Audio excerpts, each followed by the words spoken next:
Bonjour à tous et bienvenue dans un nouvel épisode de Bidon Collé. Aujourd'hui, je suis avec Hugo pour parler de l'équipe de Tadej Pogacar. Tadej Pogacar qui a fait une saison extraordinaire. Son équipe également, team UAE Emirates XRG. Hugo, c'est déjà la dernière preview de cette année. Ouais, on commence la vidéo malheureusement avec peut-être un peu de tristesse et de nostalgie déjà parce qu'on a vraiment kiffé et je pense que vous aussi vous avez bien aimé. Oui, on a eu pas mal de bons retours. Beaucoup d'entre vous ont cliqué sur la playlist qui regarde sur toutes les previews. Beaucoup d'entre vous se sont abonnés. Ça nous fait énormément de plaisir. Ceux qui ne le sont pas encore, n'hésitez pas à le faire. Et puis cette année, Hugo, on va avoir plein d'autres projets, que ce soit au niveau du test matériel et toujours sur le studio. Ouais, et on va aller voir plein d'autres événements, faire du contenu exclusif.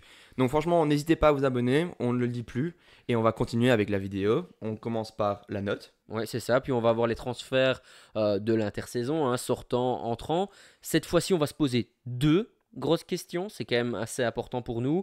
On va quand même suivre un coureur. Et puis on va faire le classement de bidon collé en faisant les prédictions de l'année 2025. Alors Hugo, si tu es prêt, on commence avec la note. Allons-y. Je commence si ça te dérange pas. Et moi, je vais leur mettre un 10 sur 10. Ben voilà, c'est simple, hein, 81 victoires. Numéro un mondial au niveau de l'équipe. Numéro un mondial au niveau de tout simplement du coureur. Deux grands tours, deux monuments, le championnat du monde. Mais c'est pas que ça. C'est vraiment toute une équipe qui a performé. C'est Pogacar qui a fait une saison plus qu'extraordinaire. On va peut-être directement aborder le sujet. Mais il y a aussi toute l'équipe. Toi, tu leur as mis? Ben 10 aussi, je pense Mm. que c'est logique. Maintenant, ce qui est fou aussi, c'est, tu vois, enfin, on va parler de Pogacar, mais si on enlève Pogacar, ils sont quand même leaders au niveau du classement UCI. Donc c'est surtout pour ça que je me dis, si on enlève Pogacar et que j'aurais peut-être pu mettre un 9,5 pour dire la perfection, mais elle n'est peut-être pas encore là. Mais là, on est vraiment sur une équipe monstrueuse qui n'a même pas besoin de son leader que pour être numéro un. Et en plus, au-delà de ça, ils sont au-dessus du lot. Enfin, c'est énorme. Et gagner deux grands tours pour Pogacar, ça marque l'histoire. Mais il n'y a pas que ça. Il y a Ouais, tout ce qui est autour. avec la manière. En fait, il a gagné les grands tours parce qu'il a gagné 6 étapes sur le Giro, Ouais. 6 étapes sur le Tour de France, le championnat du monde avec un raid solitaire qui était malgré tout très très impressionnant, Liège-Bastogne-Liège, Lombardie, le Tour de Catalogne plus 3 étapes, Montréal, l'Estradé, et Champion du puis monde, ouais, surtout. voilà. Ouais.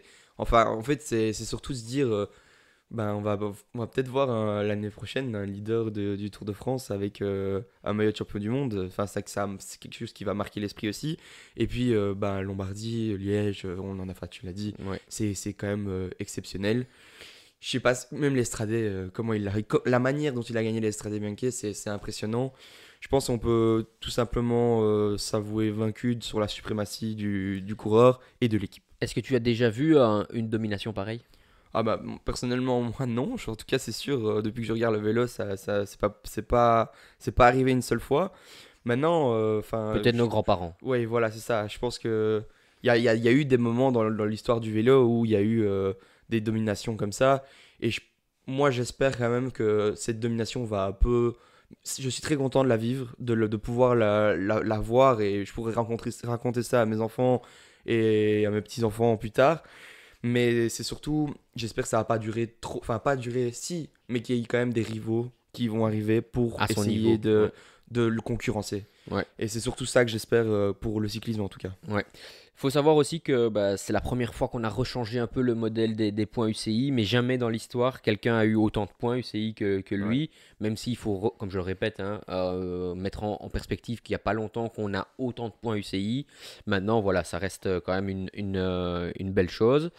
Si ça ne te dérange pas, on va parler des autres coureurs Ouais, parce non, que allons-y. il y a quand même à savoir 6 coureurs de l'équipe UAE Team Emirates qui sont dans le top 25 du classement UCI. Alors, c'est pas de surprise, il va y avoir Tadej Pogacar, Mark Hirschi, Ouais. Almeida, Yates, Ayuso. Mais est-ce que tu saurais me dire qui est le sixième? Euh... Ouf. Allez, on va pas te faire... C'est on va pas... c'est Morgado? Non. Non, non. C'est un Américain, c'est Ah, McNulty. Et magnifique. alors, deuxième fait que j'aimerais bien te demander, est-ce que tu sais combien de victoires il a gagné cette année? Il est le cinquième au classement des victoires cette année. Et Je sais qu'il a gagné la Volta, il est champion sûrement des des États-Unis. États-Unis, donc c'est déjà deux, je dirais, allez, 5, Non, il a gagné 9 victoires cette 9 année. victoires. Oh là Et là. donc, une grosse partie au niveau du classement UCI. Il est 21e pardon, au classement UCI. Donc, c'est vraiment un exploit pour une saison de rêve pour l'Américain qui a été très dominant non seulement sur les contre-la-montre, mais en plus de ça, il fait 3e de Paris-Nice aussi, Ouais, ce qui est ça quand je m'en même souviens, ça. un beau parcours. Et puis, Impressionnant. il avait battu aussi à plusieurs reprises des coureurs dans des courses d'un jour. Donc, franchement, Et il pourrait belle être saison de encore McNulty. meilleur s'il avait peut-être cette petite pointe de vitesse qui lui manque. Parce que, honnêtement, Paris-Nice, par exemple, c'est peut-être le tour où il a manqué l'explosivité que pour aller chercher des petites secondes de temps en temps. Ouais, je suis tout à fait d'accord. Marc Hirschi. Pouah, bah, ça, c'est le coureur, je pense que moi, je suis peut-être content qu'il parte. Parce qu'il part cette saison-ci chez Tudor. Parce qu'il mérite d'être mieux que sur les courses où il a été. Parce que l'air de rien, il a gagné quasiment tout le temps. Enfin, il était tout le temps bien placé, tout le temps punchy, tout le temps vraiment très fort en fait. Tous ses pics de forme étaient super bien calculés. Il n'a pas fait une grand tour cette année. Et malgré tout, Ça il fait deux est, ans hein, déjà, ouais, je pense. et il Ouais. est malgré tout quand même au top. Et il est dans les meilleurs coureurs de cette équipe quand même pour au niveau points UCI. Donc franchement, chapeau à lui et j'espère le voir au top niveau cette année aussi. Ouais, les années précédentes, il avait gagné sur le Tour, il avait déjà été bon, et la Flèche Wallonne aussi. Mais ici, j'ai vraiment trouvé qu'il était revenu à ce niveau-là de l'époque de chez DSM, puisqu'il a quand même gagné beaucoup, mais gagné gros. Les plus grosses courses auxquelles il a participé, hormis peut-être le Tour de Lombardie, bah, il les a gagnées. On va dire que ce soit Classica San Sebastian, c'est une des plus belles Ouais, courses du calendrier. c'est énorme. Il a encore gagné à Plouay, qui est Ouais. aussi une des plus belles Et il y courses avait du une super start calendrier. list à ce Ouais, moment-là. exactement. Donc, chapeau à lui, gagner beaucoup, ne pas perdre, surtout pendant toute une période, il n'a pas perdu. Et en plus, il a gagné gros. Donc, chapeau à eux. Et même sur le championnat du monde, fin d'année, on a vu qu'il pouvait être dans les top 5, top 6 au niveau mondial, donc sur ce genre de parcours en tout cas. Donc je me réjouis de le voir sur Liège, sur une Flèche Wallonne et sur des courses comme ça ici cette année. Deux autres coureurs que j'aimerais mentionner, et là, je les mets plutôt ensemble pour un package, parce que c'est vraiment sur un moment donné qui m'ont vraiment tous les deux très impressionné. C'est Almeida et Yates. En fait, pourquoi je les mets ensemble, c'est ce Tour de Suisse qui me revient en Ouais, tête. ouais. 4 jours d'affilée, l'équipe a fait premier, deuxième, le lendemain premier, deuxième, et ainsi de suite pendant 4 jours, pour finir au général premier, deuxième. Yates, Almeida. Almeida, c'est un duo qui marche, et en plus de ça, ils sont vraiment impressionnants. Et ils n'ont pas fait ça sur le Tour de la région Wallonne, non, ils Non, ont non. fait ça sur le Tour de Suisse, qui est une des plus grosses courses du calendrier. Ouais, il y a peut-être le Dauphiné qui est en même temps, enfin un peu en même période, qui est aussi une très grosse course. Mais sinon, c'est tous les coureurs mondiaux les meilleurs qui y vont. Et l'air de rien, tu parles du Tour de Suisse, mais ils ont été aussi impressionnants sur le Tour de France. Je pense on peut le dire clairement, les deux coureurs ont été à leur pic de forme à ce moment-là et on les sentait prêts. Et ça a super bien marché pour Tadej Pogacar aussi. Et comme Tadej était tellement en suprématie, on a pu les placer dans le top 10. Ils font 3 et... non, Non, ils c'est font 4 4 et 6. 4 et 6, ouais, c'est Ouais, possible. donc Ouais. c'est quand même... mettre 3 coureurs, encore une fois, dans le top Dans le 10, top 6, même, ouais. c'est exceptionnel. Et en plus, malheureusement, Almeida n'a pas fini la Vuelta.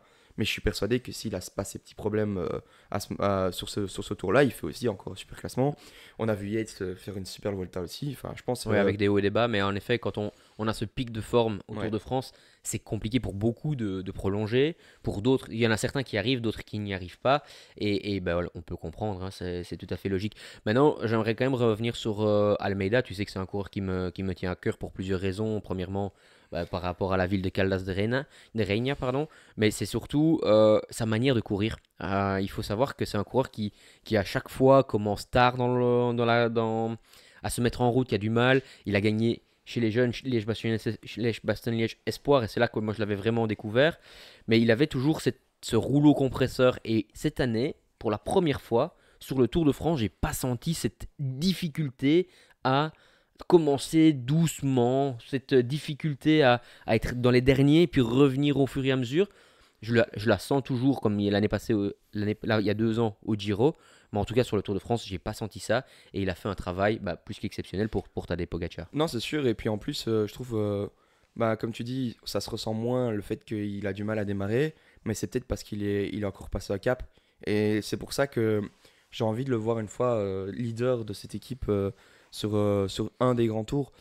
C'était le cas sur la Vuelta, je pense. Mais malheureusement, il n'a pas pu la finir Ouais. cette année. Et moi, j'aimerais bien quand même parler aussi d'un autre coureur, c'est Marc Soler, qui a été aussi très performant. On l'a vu dans l'échappée quasiment tous les jours à la Volta.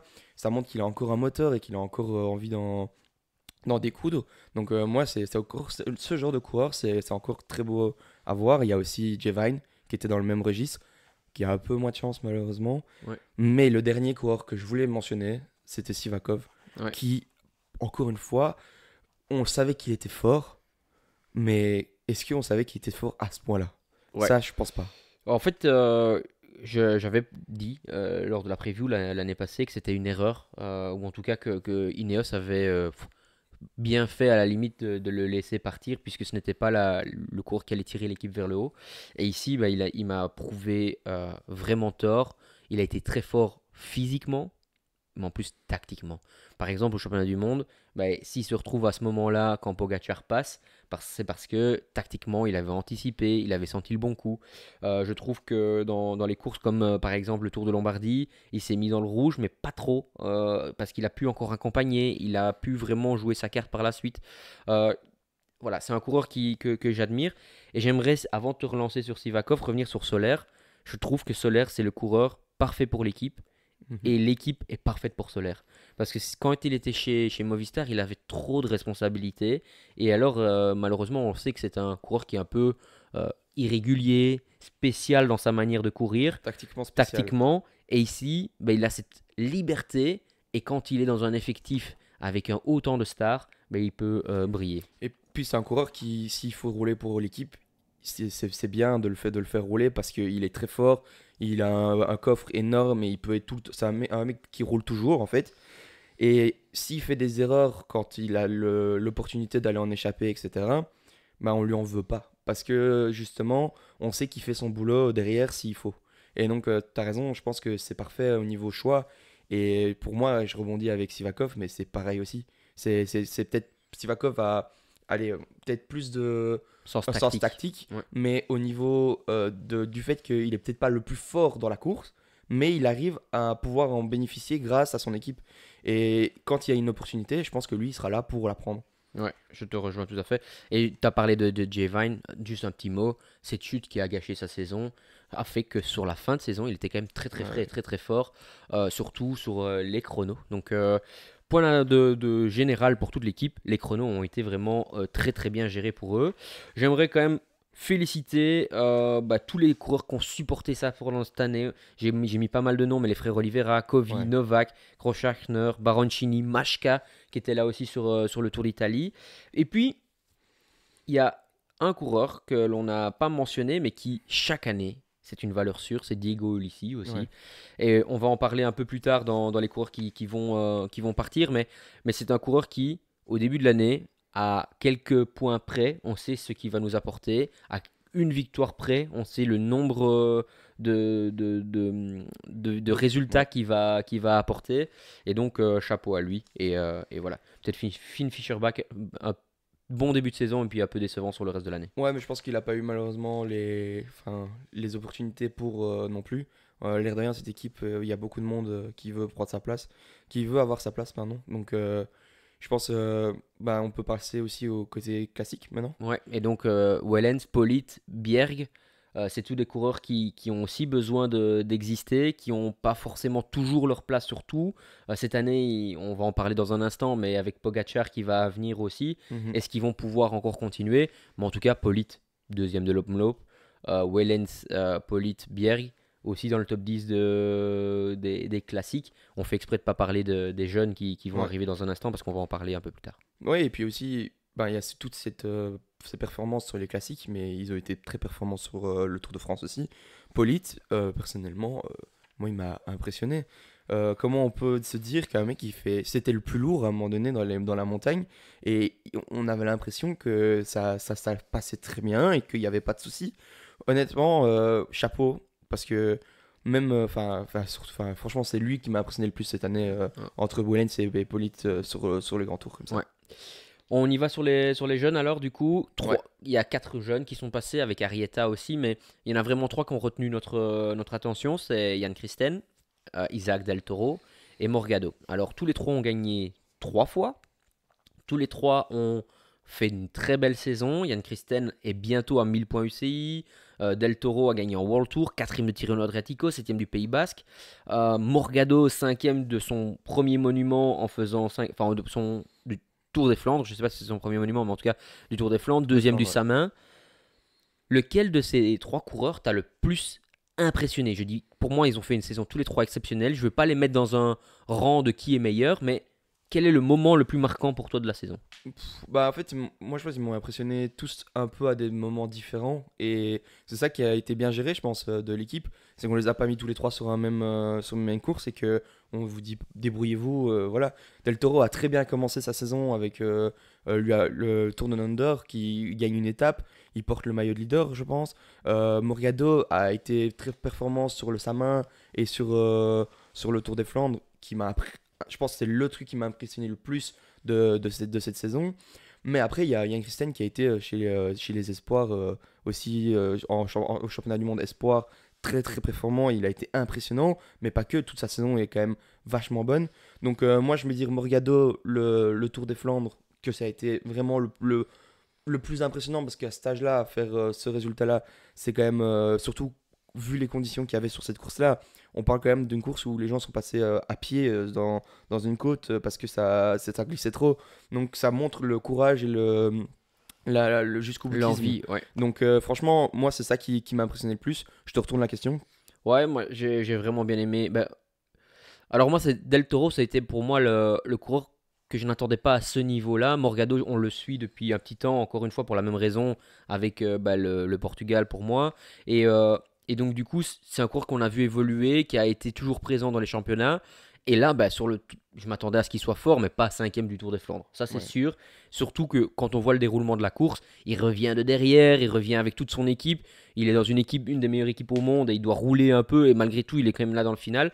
Donc voilà, ça m'a vraiment impressionné. Mais moi, celui qui m'a le plus impressionné, c'est Del Toro quand même, parce que il a ce sens de gagner. Mais 4ème sur un Tirreno Adriatico aussi Ouais. montagneux en étant néo-pro.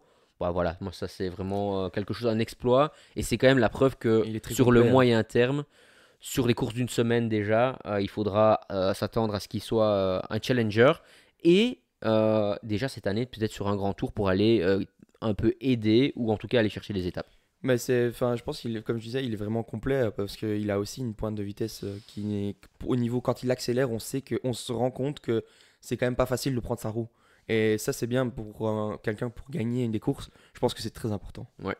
Allez, on passe au transfert sortant, sauf s'il y a encore quelque chose à mentionner. Peut-être Non, je pense qu'on peut. Molano, une victoire, un peu décevant, Ouais. mais pour le reste, on avance. Et donc, les transferts sortants avec, je vais les dire tous, et puis après, on va décider un peu de qui on parle. Odeg, Bax, Vink, Fischer Black, Ulissi et Hirschi sont les 6 coureurs qui s'en vont. Alors, moi, si ça te dérange pas, je commence peut-être par Odeg. Ouais. Malheureusement, lui aussi a eu des hauts et des bas au niveau santé. C'est un peu compliqué, mais c'est une saison un peu, allez, noire, on va dire. Ouais, je peux comprendre. On va parler de Vink et Bach, c'était beau surtout là pour aider, peut-être pas dans les grands tours, mais dans les courses d'un peu plus faible niveau. Ouais. Et là, on rentre sur 3 monstres du cyclisme. Et alors, on peut commencer par, si tu veux, par Diego Ulissi, peut-être. Allez. Ouais, bah, comme tu l'avais dit juste avant, je pense que c'est un coureur qui méritait d'être dans cette équipe-là depuis des années et qui, là maintenant, on a été le chercher chez Astana parce que franchement, on sait qu'au niveau des points essayés, il va amener et il va pouvoir faire son programme comme il le veut et comme il le sent et puis gérer ses pics de forme parce que quand il a un pic de forme, il est performant à mort. Ouais, je suis d'accord avec toi. Et puis après, je trouve qu'il a souvent accompagné des jeunes dans ses courses d'un niveau un peu moins élevé, hein, parce qu'on sait que UAE a un programme énormes Mhm. et qui font souvent un mix entre leur équipe et leur équipe d'Evo, hein, comme c'est déjà le cas cette année, c'est au début de saison sur les courses espagnoles. Et donc, Ulissi est quand même un gage d'expérience. Maintenant, Ouais. il commence à avoir 33-34 ans, si je ne me trompe pas. Il a quand même eu. Il est passé par toutes les phases de la carrière. Il est performant. Donc, c'est un, un capitaine de route, mais qui n'est pas là pour juste donner son expérience. Ouais. Il est là aussi pour aller chercher des points. Et ça va être un grand trou pour moi. Pas pour les coureurs comme Pogacar et autres, mais surtout pour ces nouveaux coureurs comme Pablo Torres et autres qui vont arriver. Donc voilà, je pense que cette expérience-là, c'est dommage de la perdre. Ouais, mais après aussi, dans cette équipe-là, il commence à avoir de plus en plus de jeunes. Donc, il prenait une place qu'un jeune pourra, au niveau du programme, pourra avoir. Et donc, pour moi, c'est aussi pour ça qu'ils l'ont laissé partir et qu'il n'y a pas eu de renouvellement de contrat. Ouais. Allez, Finn Fisher Black. Ben moi, c'est une très grosse perte pour moi parce que je trouve qu'on ne lui a pas laissé l'occasion de s'exprimer assez et de se développer assez dans cette équipe. Maintenant, c'est certainement lui qui a fait le choix d'aller là. Donc voilà, c'est un choix aussi. C'est peut-être pour ça qu'il a bien progressé au début aussi. Mais pour moi, chez Bora, il va peut-être avoir plus sa chance et plus performer. Ouais, je suis un peu mitigé sur Finn Fisher Black parce que je trouve que quand il a eu sa chance, des fois il a montré en effet des très très belles choses, mais d'autres fois il a eu aussi sa chance et malheureusement il est passé à côté. Ouais, je sais pas. Je pense que c'est un très bon coureur qui est très jeune et qui sur le long terme va quand même faire une très belle carrière. Ouais, je pense Euh, que c'est ça, hein. ouais, ça c'est sûr. Parce que même en tant qu'équipier, je pense qu'il peut être très bon équipier sur un grand tour. Mais le problème, c'est que chez UAE, il n'a pas forcément sa place comme équipier. Et donc, c'est là que moi, je ne sais pas encore exactement à quoi m'attendre de la part de Finn Fisher Black. Est-ce que ça va être un des meilleurs grimpeurs du monde? Est-ce que ça va être un des meilleurs punchers du monde? Est-ce que finalement au chrono il se débrouille pas trop mal, donc est-ce qu'il va gagner des courses d'une semaine? Voilà, je ne sais pas encore parce qu'il, à part sa deuxième ou troisième place à Alula, voilà, j'ai pas vu d'éclat où il me montre que sur le long terme il peut devenir un tout grand. Bah, malheureusement, il reprend une équipe qui est très très forte et qui a énormément de leaders dans cette équipe. Donc je suis pas sûr qu'il aura sa place tout le temps en tant que leader, mais je suis persuadé qu'il aura beaucoup plus de chances que chez UAE et que des arrivées comme avec une côte à la fin comme c'est vraiment ça lui convient vraiment bien au niveau punchy. Je pense que c'est cette qualité-là qu'il doit aller le plus chercher parce que pour moi c'est là où il est le plus fort d'aller chercher son punchy. On l'a vu ici encore une fois, il fait au Tour de Under de cette année 2025. Il fait un bon résultat, il fait troisième ou deuxième d'une étape. Donc il faut quand même. Troisième, ouais. Il se bat avec Narvaez sur le sprint. Donc Narvaez, c'est aussi un très beau coureur. Et donc s'il arrive à concurrencer Narvaez, c'est que c'est quand même un coureur de qualité. Ouais, tout à fait. Marc Hirschi, avant qu'on arrive à Narvaez, on va en parler dans un instant, mais Marc Hirschi qui s'en va, c'est beaucoup de victoires, c'est beaucoup de points UCI. On sait que UAE recherche cette première place du classement UCI. Ça fait mal, mais je pense que c'est mieux pour tout le monde que Marc Hirschi s'en aille. Bah, malheureusement, avec autant de coureurs qu'on a de performants dans son équipe, doit faire des choix qui sont un peu difficiles. Et bah, comme tu dis, c'est bien pour tout le monde parce que ne pas faire de grand tour quand on s'appelle Marc Hirschi, c'est décevant et Oui. voilà, c'est compliqué. Et puis surtout ne pas avoir sa carte sur le Lombardie, Ouais. pas avoir sa carte sur Liège-Bastogne-Liège, parce que les grands tours c'est super important. Mais pour moi, c'est vraiment les classiques qui lui conviennent le mieux. Et donc, du coup, c'est là que j'aimerais le voir dès cette année.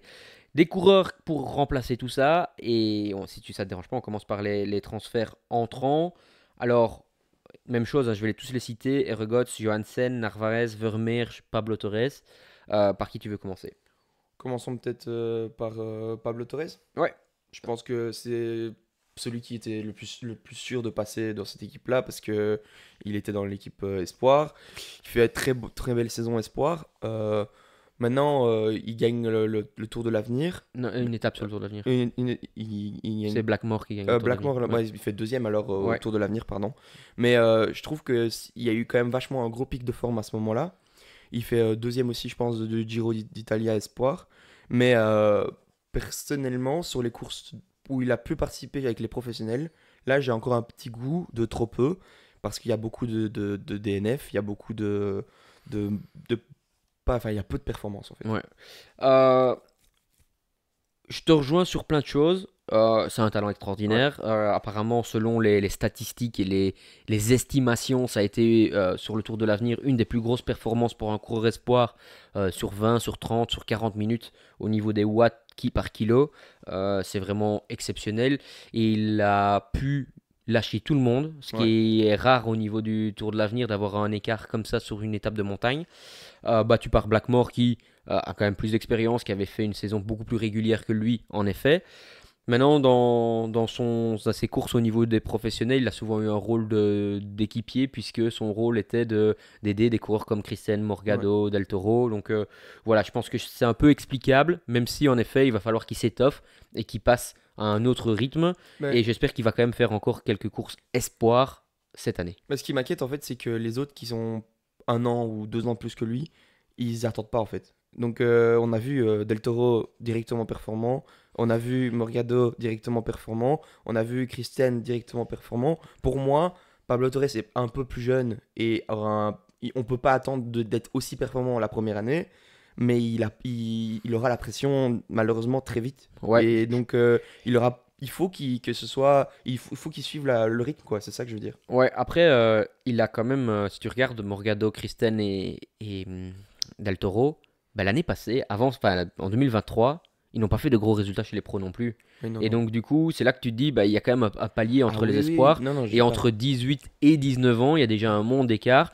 Morgado et les autres vont avoir 20 ans maintenant. Et donc, enfin, tu vois, ça. Ouais, mais il faudra pas attendre 20 ans que pour faire des résultats avec les professionnels. C'est ça que je veux dire. Bon, on Ouais, verra. On moi, verra. je trouve que il peut très vite tomber dans une place d'équipier. Moi, c'est Ouais, mon mais moi, avis, c'est hein, pas grave. Moi, je ouais. préfère qu'il prenne 5 ans en tant qu'équipier et qu'il apprenne et qu'il explose dans 5 ans que. Parce qu'au final, il faut pas croire que la 90% Ah des oui, coureurs oui, oui. professionnels, c'est seulement à partir de 23-24 ans qu'ils commencent à être performants. Et quand on regarde, même Remco n'a pas été sur un grand tour avant un certain âge. Je sais plus quel âge exactement, mais Ouais, mais mais faut pas mettre la charrue avant les bœufs. Et là, je suis moyennement d'accord avec toi. Ben Donc, moi, je te rejoins il faut pas mettre, faut pas faire un grand tour forcément cette année ou quoi. Mais ce que moi je veux dire, c'est que malheureusement, il n'aura, enfin, s'il va chez UAE et qu'il a été performant, il gagne, enfin, faire un deuxième au Tour de l'avenir, pour moi, t'as un avenir chez les professionnels que tu dois gagner des courses. Et si tu te retrouves équipier après 2 ans chez UAE parce que t'as pas pu performer comme il faut chez les professionnels, parce que t'as pas eu la chance comme il faut, etc. La carrière, malheureusement, elle dure que 10 ans, hein, 12 ans. Si t'es déjà 4 ans pro équipier, c'est ouais, déjà 4 ans de perdu. je sais pas. Alors, qu'est-ce qu'on pense de Ken Uijtdebroek, par exemple, tu vois, dans ces coureurs qui a gagné le Tour de l'Avenir. Lenny Martinez a été aussi très fort chez les espoirs.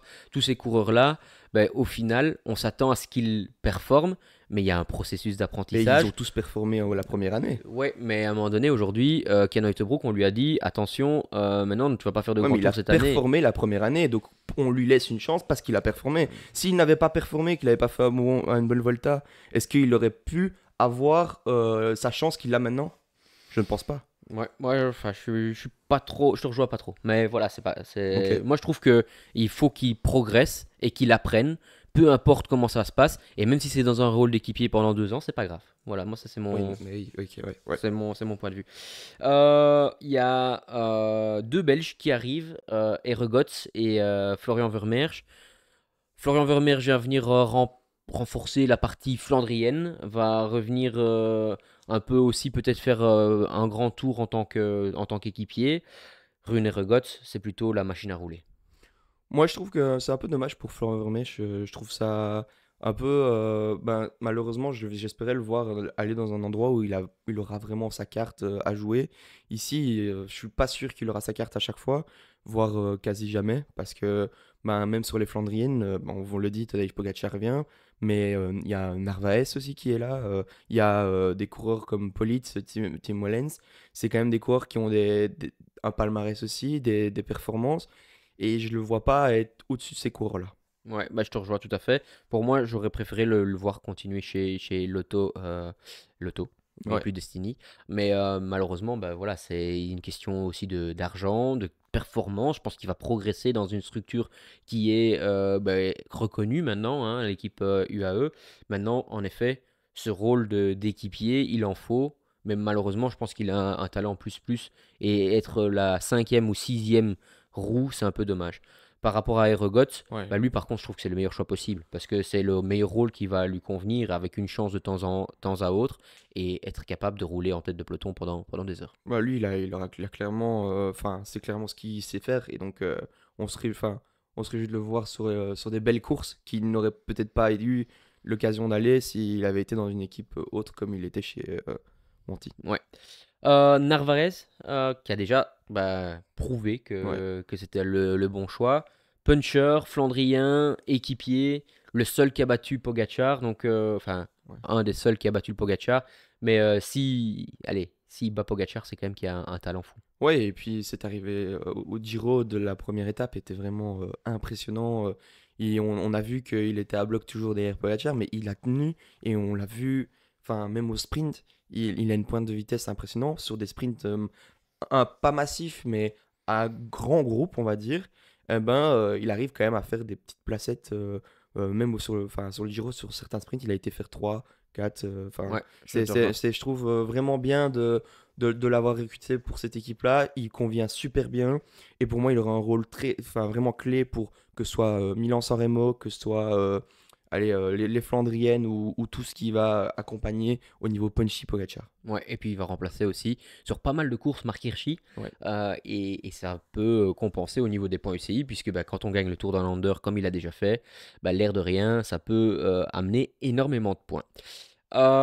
Dernier coureur, Julius Johansen. Ça, c'est vraiment une grosse surprise pour moi, puisque c'est un coureur qui a été chez Intermarché ou Anti, qui n'a pas été prolongé, qui est parti donc chez Sagbal, l'ancienne équipe Glass Drive au Ouais. Portugal.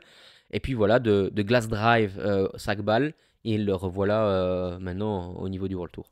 Mais c'est un coureur qui était performant chez les jeunes, mais qui a malheureusement été très peu performant sur les professionnels après. Je pense on l'a pris plutôt pour compléter l'effectif sur certaines courses et pour, comme tu dis, aller peut-être faire un mix avec les jeunes. Et ici, au Tour de Under, il était, mais c'était Oui, il roulait, ouais. c'était un équipier, quoi. C'était Mhm. quelqu'un qui était là pour faire le travail que tous les autres ne veulent pas faire. Ouais. On se pose une grosse question. Ouais, Et là, je pense que c'est pas une cette fois-ci, ce sera deux. Alors, je vais déjà les poser directement, comme ça, ouais. vous allez voir vers quoi on se dirige. Mais la première, ce sera comment garder tout le monde, mais les garder heureux. Ça, c'est la première chose. Ouais. Et la deuxième chose, c'est est-ce que Pogacar, après une saison historique et extraordinaire, peut-il faire aussi bien, voire mieux? D'accord? Donc, allez, on commence par la première. On a parlé beaucoup des grimpeurs, hein. On a parlé tout simplement des Pogacar, de Ayuso, Almeida, Yates. Si on regarde déjà ces quatre coureurs-là, il n'y a que trois grands tours. Euh, Pogacar en fait en général un, voire deux. Et Mhm. là, il n'y a pas de question. Comment est-ce que ces autres coureurs peuvent rester contents, sachant qu'il y a encore des Jay Vine qui aimeraient bien aller chercher des étapes, des jeunes qui poussent derrière, et puis après, des coureurs comme Sivakov et autres. Ben voilà, moi je pense que au niveau Pogacar, comme tu l'as dit, il n'y a pas de souci. Adam Yates, je pense il a trouvé son rôle et il est vraiment content de ce rôle-là, je pense. En tout cas, c'est une impression visuelle, hein. Je suis pas je le sais pas au niveau interne ou quoi que ce soit, mais ce que je veux dire, c'est que quand on voit à la TV celui qui doit faire le boulot et qui le fait bien, c'est lui et il a l'air de bien aimer. Aux interviews, ça se passe super bien. Maintenant, là où il y a plutôt débat, je pense que c'est Ayuso. C'est très compliqué pour un coureur de son talent, on va dire, de vouloir. Enfin, on a vu qu'il y a eu deux trois échauffements au Tour de France avec Almeida etc. Je pense que c'est compliqué d'assembler les deux. Maintenant, les contrats sont encore assez longs pour tous les coureurs, donc en tout cas ceux qu'on vient de citer. Donc c'est pour ça que je pense que ça va encore rester un an au moins comme ceci.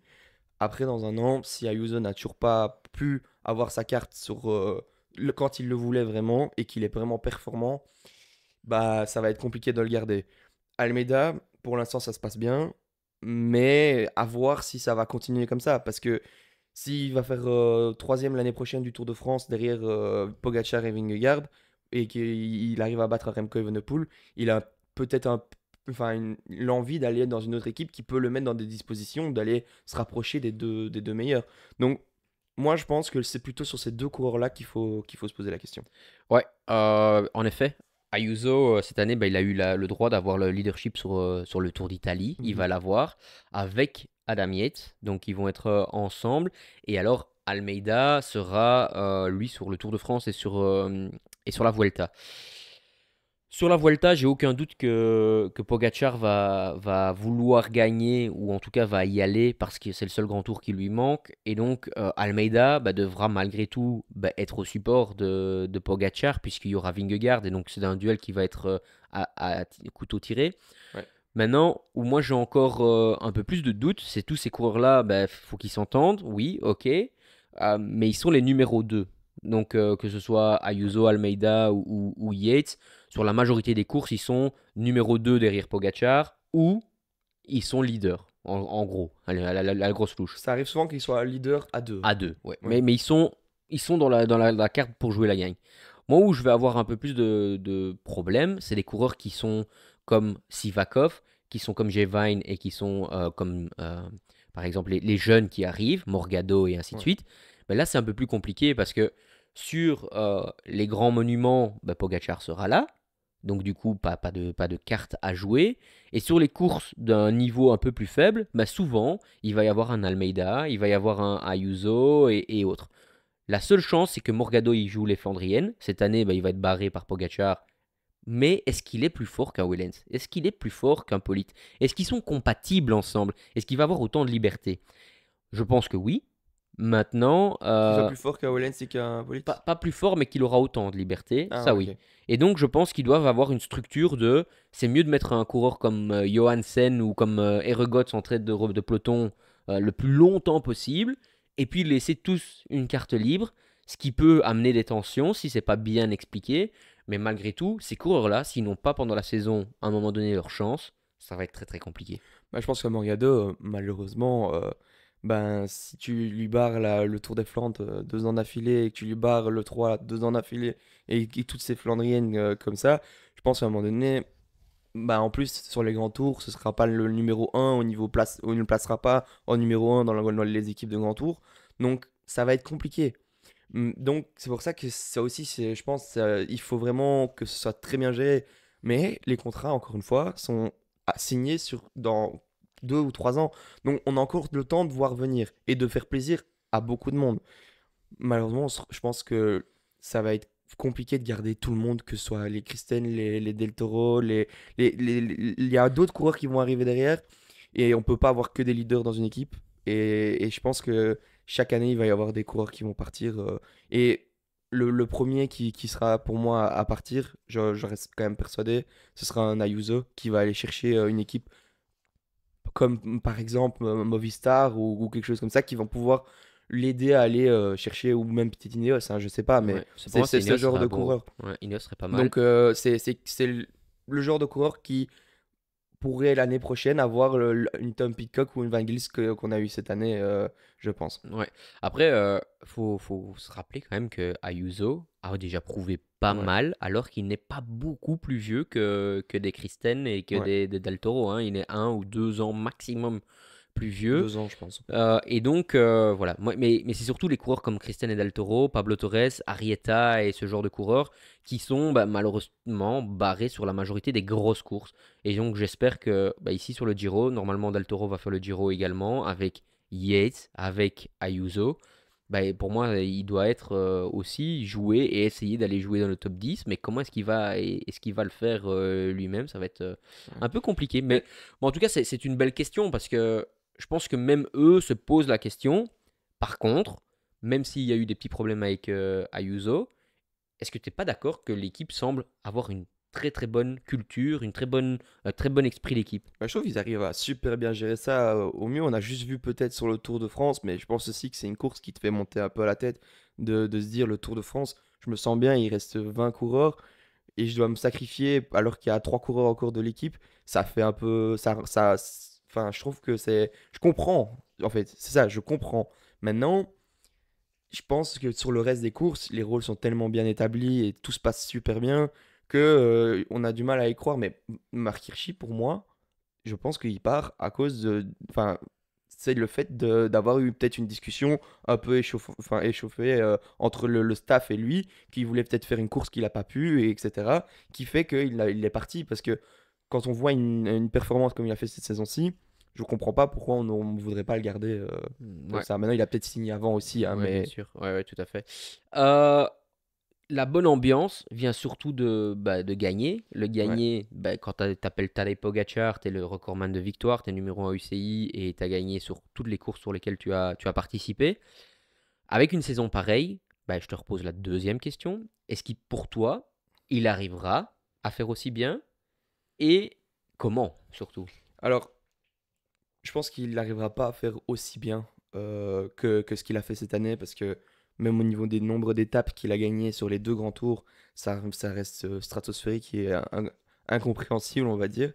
Mais par contre, il va pouvoir compléter son palmarès. Et pour moi, cette année, c'est la chance peut-être d'aller aussi chercher un Milan-San Remo. Parce que pour l'instant, au niveau des coureurs annoncés sur ce Milan-San Remo, il y a Wout van Aert qui ne veut pas y aller, enfin qui ne va pas y aller, et potentiellement un Mathieu Van Der Poel qu'on n'a pas encore annoncé son programme complet, qui n'est pas encore annoncé, alors qu'il a déjà annoncé Paris-Roubaix et Tour des Flandres, qui sont deux monuments aussi. Donc j'ai du mal à peut-être, je pense que c'est possible qu'on n'y aille pas de Milan-San Remo, enfin qu'il y ait un Milan-San Remo sans Mathieu Van Der Poel et Wout van Aert, et pour moi c'est sa chance de faire un podio énorme et de pouvoir sortir dans cette ascension. Ouais, que Mathieu Van Der Poel ne le fasse pas, personnellement, hein, je n'y crois pas. Je pense qu'il va y aller. Détenteur du titre avec Philipsen, et puis l'année d'avant, encore lui qui était le numéro un. Je pense que c'est un des monuments qui convient peut-être le mieux à Mathieu Van Mathieu. Der Poel. Ouais. Et l'air de rien, pour pouvoir marquer l'histoire, il faut en gagner, engranger des monuments. Et donc voilà, ça pour moi, c'est pourquoi Mathieu Van Der Poel va le faire. Mais en effet, pour moi, il va faire une meilleure saison encore, mais différente. Donc dans le sens où il gagnera sûrement moins d'étapes, parce que ce qu'il a fait sur les grands tours, c'est quasi infaisable de reproduire. Je pense qu'il va avoir plus de mal à gagner le Tour de France. Je pense qu'il va avoir plus de mal à faire le doublé des deux grands tours, puisque la startlist de la Vuelta, on le sait, en général, si tout le monde est en bonne santé, tout le monde finit un peu sur la Vuelta, et cette année, Vingegaard a annoncé sa participation. Par contre, moi, je le vois en effet être plus fort, gagner le Tour des Flandres. Pour moi, avec Mathieu Van Der Poel, il a annoncé qu'il y allait. L'air de rien, s'il gagne E3 Tour des Flandres et avec peut-être un gant Evelgem ou autre, imagine la saison, l'impact que ces courses-là a sur une saison. Milan-San Remo, comme tu l'as dit, ce sera pour moi la plus difficile à gagner pour lui des 5 monuments. Donc du coup, on ne sait pas, hein, peut-être qu'il va essayer et en tout cas essayer de tout faire pour gagner. Il va avoir l'équipe pour. Ils ont appris de leurs erreurs. On ne sait pas la météo qu'il va y avoir. Il a dit que le jour où il fait mauvais, je pense qu'il y aura beaucoup de la moitié des coureurs qui seront peut-être plus là à la Cipressa parce qu'ils n'ont pas envie de faire 300 km sous la pluie, la neige comme il y en a déjà eu. Donc un peu à voir comment ça va se Et- passer. Et le championnat du monde, pour moi, plus c'est dur, plus il aura sa chance. Donc. mais moi, il y a quand même un facteur qui m'inquiète, c'est que on a vu il y a 2 ans quand il a fait le Tour des Flandres qu'il était un peu en perte de forme sur la fin des classiques ardennaises. Et donc, on a vu un Benili qui lui tenait tête sur, Et je l'Amstel. pense, à l'Amstel. Ouais. Euh, je pense qu'il tombe aussi à la Liège-Bastogne-Liège après. Ce qui, une chute, ça peut arriver à tout le monde, mais quand on tombe, souvent, c'est que, enfin, ça peut arriver par malchance, mais ça peut arriver aussi par quelque chose d'autre qui fait qu'on est mal placé, qui fait qu'on est peut-être en méforme. Donc, pour moi, il y a quand même un facteur qui va peut-être jouer ici, c'est qu'il commence pas tôt, mais il va devoir se préparer pour les Flandriennes, qui est une préparation quand même différente, je pense, qu'un grand tour ou qu'une des Ardennaises. Et en plus, il va devoir enchaîner Ardennaises après, et après se réentraîner de la manière des grands tours. Donc, on a vu qu'il a perdu, je pense, cette année-là, le grand tour du Tour de France, face à Vingegaard. C'est plein de petites Oui, il était questions. tombé à Liège et Ouais, donc du coup sa oui, préparation je il sais, est mais c'est repris quand au même championnat national. plein Ouais. de petites questions qui font que c'est quand même. Enfin, c'est Ouais. peut-être beaucoup de chance. Il faut beaucoup de chance aussi que pour arriver à une saison comme il a fait cette fois-ci. Ouais. Et il faut que toutes les planètes s'alignent, en fait. C'est ça que Ouais. je veux dire. Ouais, non, mais il faut reprendre en effet ce que tu dis, c'est très très important.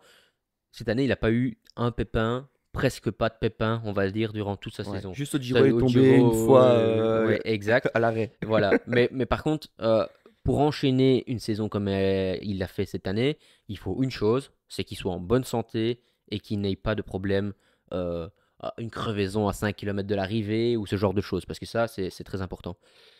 Moi, où je pense que tu as tout à fait raison, c'est quand on commence à Milan-San Remo pour gagner à 100%, parce que pour lui, pour qu'il gagne, il doit vraiment être à 100% Mhm. pour écurer tout le monde, et finir à Liège-Bastogne-Liège à 100% avec des types d'efforts de 1 minute, deux Ouais, voilà, minutes, c'est ça. et puis des efforts de 5, 6 minutes, il y a déjà une grosse différence. Et puis après, il faudra qu'il switch pour aller faire le grand tour. Maintenant, où moi j'ai vraiment de la confiance, c'est championnat du monde Lombardie. Pour moi, s'il est en bonne santé, je trouve qu'il n'a pas d'équivalent sur ce genre de course, premièrement. Donc ça fait déjà un monument à Donc, c'est championnat du après une monde. Volta. Si, ouais, Vuelta, Tour de France, pour moi, des étapes, il va en gagner sur les deux. S'il est encore une fois, je répète, si tout se passe bien, se déroule comme prévu, il va gagner sur les deux. Et il va faire podium sur les deux, coûte que coûte. Ça, j'en doute pas non plus si tout se passe bien. C'est pas la question, mais pour pouvoir faire une saison comme celle-ci, ou qui s'en Ouais, rassemble, ou enfin, qui ressemble en tout cas à ça, et qu'on se dit, waouh, il est au-dessus du lot cette saison-ci, ben malheureusement, il faut il aura pas 1000 courses sur cette année. Il faut que sur les courses qu'il a choisies, qui sont quasi en un mois au début de saison, toutes, ben avec des efforts différents complets, il faut qu'il en gagne quand même pas mal. Et en plus, il faut qu'il n'ait pas le Vingegaard qui est au prime et qui va le battre sur les deux grands tours. ouais. Donc c'est ça que il y a quand même beaucoup de facteurs qui font que ça, on peut se poser la question, est-ce que ça va peu... Et c'est pour ça que quand je disais, j'ai démarré la vidéo avec Pogacar en disant, j'espère qu'il y aura de la concurrence et que cette année, c'est parce que moi je crois que cette année, il y aura encore de la concurrence. Je pense pas, je pense que ici, il a eu la chance de pouvoir tomber sur un Vingegaard qui soi-disant était au top de sa forme, mais qui était quand même diminué par sa préparation. Et il n'a pas eu, enfin, il a pas été enfin, à Liège-Bastogne-Liège. Bah, il a été au top de sa forme, mais il n'a pas eu toutes les Flandriennes qui étaient derrière pour. Et le Giro, bah, il avait une concurrence un peu plus faible aussi. Alors, une course, c'est une course. Il n'y a pas de. On ne peut pas minimiser la chose, mais on n'est pas du tout dans les mêmes facteurs que cette année. Cette Ouais. année-ci, c'est complètement différent. On relance les cartes et c'est différent, quoi. Je trouve que sur les grands tours, depuis 1 an, voire peut-être 2 ans, ils ont une des plus grosses, voire la plus meilleure équipe sur les grands tours, surtout l'année passée. Par contre, l'année passée, sur les classiques, je pense que même s'ils ont fait une belle performance sur le Tour des Flandres, ben, il y avait des équipes qui sont peut-être plus fortes, comme Trek, comme Visma, quand ils sont en bonne Ouais. santé. Cette année, peut-être que Bora va avoir une belle structure également. Mais cette année, je trouve qu'avec l'évolution de Morgado, avec Wellens qui performe toujours et l'arrivée de Nils Politt, qui sera aussi et continuera pardon, à être performant, Narvaez et Vermeersch, ben, je pense qu'il aura aussi le meilleur support sur les Flandriennes. Et donc, du coup, je pense que peut-être qu'il ne gagnera pas lui, mais un de ses équipiers Un. ou ce genre de choses. Et donc, du coup, la saison sera peut-être moins performante au niveau des points, mais je pense que pour cette équipe, ça va continuer. Mais là où moi je me pose quand même une question, c'est que pour que lui gagne, il faut qu'il lâche ses adversaires. Parce que pour le sprint, ça devient quand même plus compliqué. Et pour lâcher Mathieu Van Der Poel et pour lâcher Wout Van Aert et je sais pas, pour un Arnaud Delis et pour des coureurs qui vont exploser, on ne sait pas. Peut-être que cette année c'est une année d'un coureur qui Laurent Pitty, pétille par exemple. Et ben pour pouvoir lâcher ces coureurs-là, pour être sûr de gagner, il va devoir faire des courses très dures. Et c'est aussi ça qu'il faut se dire, c'est que faire une course très dure sur un Tour des Flandres, bah, malheureusement ça arrive tout le temps. Donc c'est normal. Mais faire une course très dure sur le 3, faire une course très dure sur Gand, faire une course très dure sur Milan-San Remo, même si on sait que c'est quand même plus facile quand même Milan-San Remo, ça revient à quand même faire à chaque fois des longs raids, c'est cramer des cartouches à chaque fois. Et je reviens, hein, je sais que c'est toujours le même argument, mais il faut que cette équipe-là, je ne sais pas si elle va servir vraiment si il se retrouve à 3 ou à 4 à être devant et comme il n'y a aucun équipier qui va savoir suivre. Parce ouais. que oui, derrière, ils seront là, dans le deuxième groupe, mais est-ce que Pogacar va voir le deuxième groupe? Non, en fait, t'as raison. Et pour moi, où le recrutement de cette année a été très bon, c'est surtout pour la course, comme tu l'as dit, hein, c'est Milan-San Remo, parce que je pense qu'il a une opportunité en or cette année, parce que très Ouais. fort, parce que il a l'équipe pour, parce que les dernières années, Tim Wellens était le dernier homme. Et Tim Wellens, il est extraordinaire sur cette course de Milan-San Remo, mais la côte qui lui convient peut-être aussi bien, voire mieux, c'est d'être le dernier homme dans la Cipressa et faire le dessus et faire la descente et ainsi de suite. Mais ici, si ça se retrouve sur le podio, ben, il va avoir un coureur qui, je sais pas si tu as vu le sprint de Morgado pour sa victoire ici, s'il fait la même Impressionnant. chose au pied du podio, ben vas-y pour après suivre Pogacar. Le sprint de Narvaez Ouais, au-dessus de j'allais dire, je pense que c'est Willingolail, Narvaez qui sera oui, le. ben, l'un et l'autre. Ici, ils font tous les deux qui sont gardés pour le podio, euh, au-dessus, après un premier effort de cette intensité-là, et puis Pogacar qui continue, à un moment donné, tout le monde a une limite. Après, oui, sur les Flandriennes, je pense que là, ce sera un peu différent, puisque ça Ouais. va être un mano à mano avec Mais, mais, les trois grands, par contre. mais c'est là que je reviens sur ce que je disais. Je pense que cette année sera moins bonne parce qu'il va pas pouvoir gagner sur toutes les courses. Mais je pense qu'il ira chercher des courses très importantes. Et pour moi, je pense que cette année-ci, ce sera un Milan-San Remo. Allez, on avance parce que je Ouais. pense on commence à avoir une belle vidéo derrière nous. Ton cours à suivre. Mon coureur à suivre, c'était Jay Vine. Jay Parce Vine. que je trouve que c'est un coureur, ben, évidemment, très fort. Moi, personnellement, j'aime vraiment bien parce qu'en plus, avec son passé qui vient enfin, comment ça s'appelle encore Le l'application Zwift. Zwift, voilà. Qui vient de Zwift, qui a été chez Alpecin, qui a été très fort, qui a fait des belles performances sur la Volta. Et puis là, ici, il est encore super fort cette année-ci, malgré ses problèmes de santé et sa malchance. Mais il n'arrive pas à concrétiser parce que, ben, malheureusement, cette malchance, elle reste jusqu'à la fin. Et pourtant, sur le chrono, encore au championnat du monde, je pense que c'est le championnat du monde, Ouais. sans cette chute-là, il fait Il fait encore podium ou quatrième, allez, ouais, ouais, quelque chose comme ça. une très belle performance. Et moi, je suis vraiment choqué de son niveau, en fait. Ouais, bah je te rejoins. Je suis vraiment triste qu'il n'ait pas fait les écoles de jeunes au niveau Ouais. du vélo parce que ça l'aurait permis vraiment d'atteindre un niveau, bah, vraiment le top niveau des coureurs cyclistes. Il y a peu de grimpeurs qui grimpent aussi bien que lui de manière régulière. Un rouleur de chrono, et ça c'est un peu frustrant d'être un des meilleurs grimpeurs, un des meilleurs rouleurs chrono et ne pas pouvoir jouer un grand tour parce que malheureusement on n'a pas cette capacité sur le plat à être aussi performant. Et c'est vrai que c'est un coureur qui est encore jeune dans son expérience du vélo. Donc pour moi, il va continuer peut-être plus longtemps encore que d'autres. Il est en train d'apprendre année après année. Et j'aimerais vraiment le voir un des plus grands, un des plus dominants contre la montre l'année prochaine. Il a déjà été très fort ici cette année avec McNulty qu'on a déjà mentionné. Et donc voilà, moi je pense que l'un et l'autre peuvent être la paire. Et souvent, je ne sais pas si tu as remarqué, mais ils sont sur les mêmes courses. Ouais, je pense que, à mon avis, ils doivent bien s'entendre déjà au niveau de la langue déjà.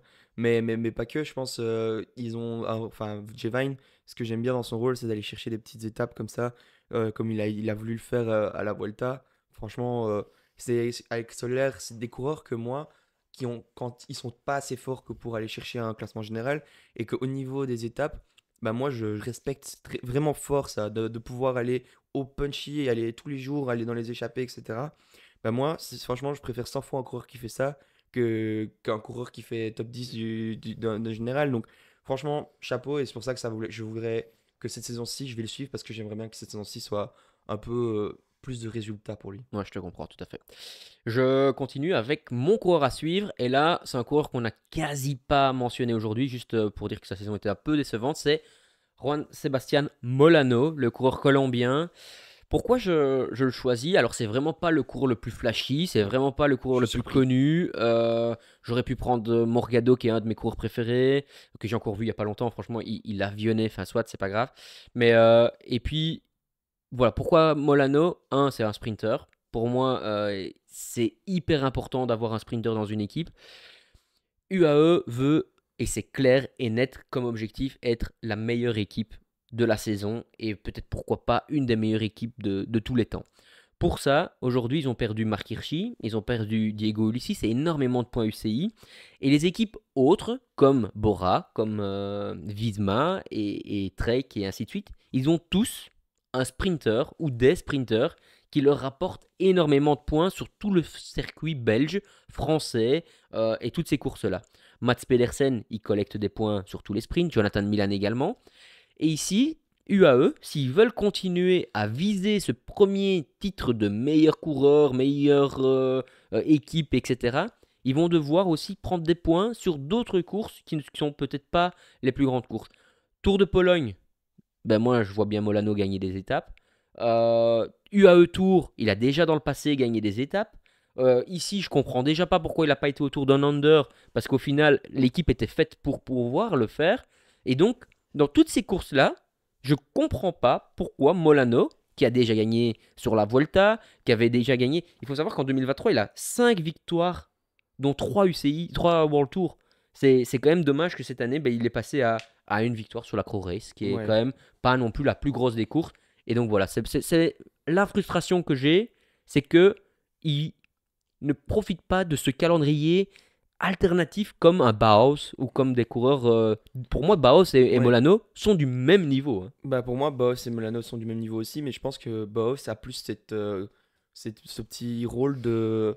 Enfin, peut-être pas sortir la course, mais plutôt arriver à prendre une opportunité plus vite qu'un Molano. Parce que maintenant, c'est peut-être l'équipe qui lui en donne moins, mais par contre, là où il a été décevant, pour moi, c'est quand même aussi au Giro. Mhm. C'est des moments où pour lui, il doit performer. Maintenant, il y avait une bonne Au start sprint, list au ouais. niveau du sprint sur le Giro, donc on peut lui excuser, mais il n'aura pas beaucoup plus allez, de cartes sur cette année non plus. Donc chaque carte, il doit plus performer que ce qu'il fait là. Après, quand tu vois, je reviens 2 secondes sur le Tour d'un Under ici, mais Mhm. Rui Oliveira a fait Ouais. plusieurs fois dans les 5-10 premiers. Honnêtement, si tu mets Oliveira, Molano aujourd'hui, alors peut-être qu'il était peut-être pas prêt, peut-être qu'il s'est passé quelque chose, je ne sais pas, hein, je suis pas au courant, l'hiver qui fait qu'il n'est Ouais. pas au niveau, mais c'est quand même dommage que Rui Oliveira ou Ivo Oliveira, peu importe, les deux sont vraiment extraordinaires en tant que lead-out, et notre cher Colombien, bah, je sais pas, c'est dommage. Enfin, voilà, je suis un peu triste parce qu'ils ont, dans tous les domaines, la meilleure équipe du monde presque, et puis après, sur ce point-là, qui est au final ceux qui rapportent le plus de victoires, je ne vais pas dire facilement, mais qui ont le plus Ouais. d'opportunités, puisque je crois que c'est 70, j'ai plus vu la stat, mais 70 des arrivées sont arrivées au sprint.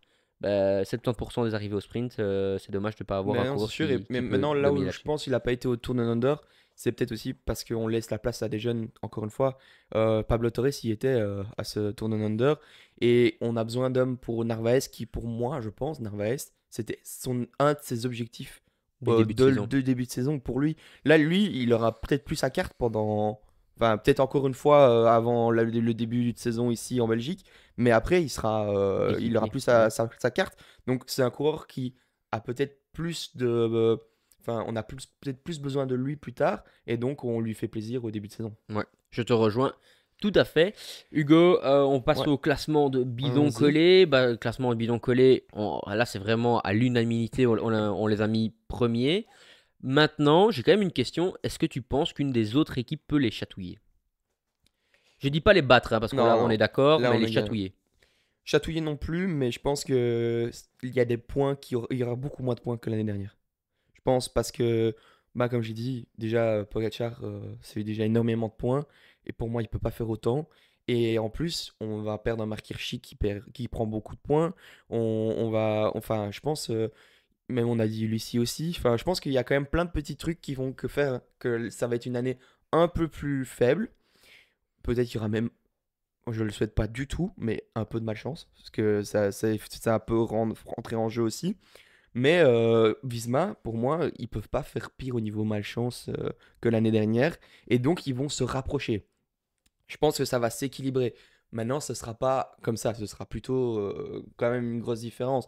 Mais Visma va prendre plus de points et UAE va en perdre un peu. Ouais, je te rejoins tout à fait. Je pense que l'écart se réduit, mais il y a quand même un gouffre pour Ouais, l'instant encore ouais, entre ces équipes-là. Surtout si Pogacar fait une moisson plus ou moins similaire, voire même 80% de l'année passée. Ben voilà, c'est déjà ouais. énorme.